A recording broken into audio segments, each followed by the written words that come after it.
Inaalam na kung may pagkukulang ang kumpanya sa likod naman ng sunog sa Cavite Economic Zone Fire kung saan mahigit 100 ang sugatan. Sa tindi po ng sunog, kinailangan ng rumisponde na mga bumbero sa ibang distrito. Balitang hatid ni Jamie Santos.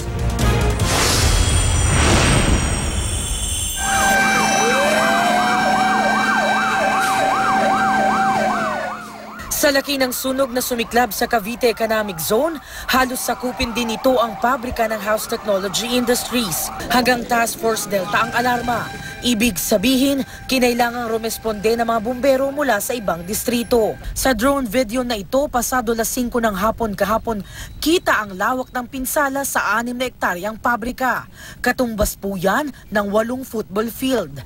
Ilang minuto lang mula ng simula ng pagkuha ng drone video, pinagbawalan na ang GMA News team. Kagabi, nasa gitna na lang ang apoy pero hindi abot ng hose ng BFP, kaya plano nilang gumamit ng helicopter para sa tuluyang pag-apula ng apoy. Sa 1,000 naka-duty ng magkasunog, mahigit 100 ang nasaktan. Ang gastusin ay sasagutin ng HTI ang kumpanyang nasunugan.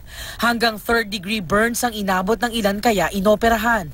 Isa sa mga malubha, si Angel Gabisa nakababalik lang sa trabaho. Kung makikita nyo lang po talaga yung sitwasyon niya, wala talaga, hindi mo siya makilala na. Puro pasa, naka-neck brace at may bali naman sa likod si Boy. Safety officer na kinailangang siguruhing nakalabas na ang lahat bago siya tumalon mula sa ikatlong palapag. Sumabit siya sa bintana, na-prone siya. Tapos hanggang sa may makapitan siya, sumabit siya pababa. Ayun, pagbagsak niya, wala na siyang mali, nagising siya sa hospital na. At least buhay siya. Birthday pa naman niya ngayon. 2 ang kritikal, ilang nakaligtas ang tumalon mula sa nasusunog na gusali. Apektado rin ang mga kaanak. Yung pasyente namin, ma'am, hindi pa raw kinuha. Alas 6 pa dyan, hindi man inaasikaso. Nakakalbo daw yung ulo, tapos nagkakasugat yung muka. Sa paunang investigasyon, sa power zone ng pabrika nag-umpisa ang sunog. Pero inaalam pa kung may pagkukulang ang kumpanya dahil may mga nakitang harang sa fire exit ng gusali. Transparent na investigasyon ang hiling ng ilang nagrally sa labas ng Cavite Economic Zone na hindi sakop ng Bureau of Fire Protection.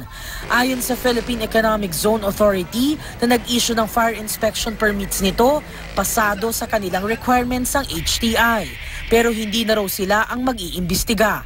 The EPSA administrator has yielded jurisdiction to the BFP and the SOCO to conduct the investigation. So there is no cover-up. Kausap namin, inassure tayo, ay totally sasagutin, hindi nila pwedeng pabayaan, sasagutin ng company.